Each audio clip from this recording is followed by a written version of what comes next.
વલસાડ જિલ્લાના ઉપરવાસમાં પડી રહેલા ધોધમાર વરસાદના કારણે જિલ્લાની નદીની સપાટીમાં વધારો થઈ રહ્યો છે. જિલ્લા કલેક્ટરે એનડીઆરએફની ટીમને સાથે રાખી નીચાણવાળા વિસ્તારોનું સ્થળ નિરીક્ષણ કર્યું. હવામાન વિભાગ દ્વારા આપવામાં આવેલી આગાહીને લઈ સમગ્ર વલસાડ જિલ્લામાં અને વિવિધ તાલુકાઓમાં ધોધમાર વરસાદ વરસી રહ્યો છે.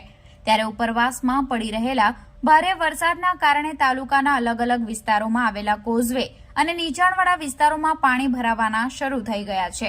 ત્યારે ઉપરવાસમાં પડી રહેલા વરસાદના કારણે જિલ્લાના 37 રસ્તાઓ બંધ કરવામાં આવ્યા છે. જિલ્લામાં ઉપરવાસમાં વરસાદના કારણે નદીની સપાટીમાં સતત વધારો થઈ રહ્યો છે. આજરોજ જિલ્લા કલેક્ટર ભવ્ય વર્મા અને નગરપાલિકા ચીફ ઓફિસર તેમજ એનડીઆરએફની ટીમને સાથે રાખીને નીચાણવાળા વિસ્તારોમાં સ્થળ નિરીક્ષણ કરવા પહોંચ્યા હતા. નીચાણવાળા વિસ્તારના લોકોને સાવચેત રહેવા સૂચનો આપવામાં આવ્યા છે. સાથે જ નીચાણવાળા વિસ્તારમાં આવેલા કોઝવે રસ્તાઓનો ઉપયોગ ન કરવા સૂચના આપવામાં આવી છે. વલસાડમાં જો મોન્સૂન પ્રિપેરેડનેસ માટે મે મહિનામાં 2 મિટિંગો થઈ હતી અને પછી કાલે એક મિટિંગ થઈ હતી. અત્યારે બારિશ પડી રહ્યો છે. કાલે 6 ની 6 તાલુકામાં વરસાદ થઈ છે. સૌથી વધારે વરસાદ આપણે ધરમપુર અને કપરાડા તાલુકામાં થઈ છે. અત્યાર સુધી કોઈ હ્યુમન કે એનિમલ ડેથનો આપણી પાસે કોઈ રિપોર્ટ નથી, અત્યાર સુધી નથી થઈ.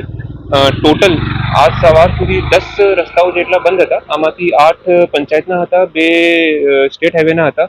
અને અત્યારે જો ખબર આવી છે, અત્યાર સુધી ટોટલ 33 રસ્તાઓ બંધ છે વોર્નિંગના ભાગરૂપે. આમાંથી 34 પંચાયતના છે અને 3 સ્ટેટના છે.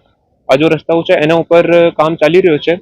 એના સિવાય આપણી પાસે હેલ્પ કરવા માટે એનડીઆરએફની એક યુનિટ આવી છે કાલે સવારે 5 વાગે. આમાં 26 લોકો છે. એમના પાસે પણ 4 લાઈફ બોટ છે અને એમના પાસે પણ ઇક્વિપમેન્ટ્સ છે, રોપ અને લાઈફ બોય આ બધા. આના સિવાય મામલતદાર જેટલા પણ છે આપણી પાસે છે મામલતદાર, એના પાસે પણ પૂરતી સંખ્યામાં ઇક્વિપમેન્ટ્સ ઉપલબ્ધ છે.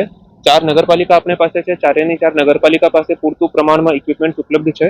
અને બધી જો આપણે ઓફિસર્સ છે, રેવન્યુના ઓફિસર્સ હોય કે પંચાયતના ઓફિસર્સ હોય કે ચીફ ઓફિસર્સ જો છે નગરપાલિકા એમના ઓફિસર હોય, આ બધા ફિલ્ડ ઉપર જ છે અત્યારે અને સારી રીતે કામ કરી રહ્યા છે.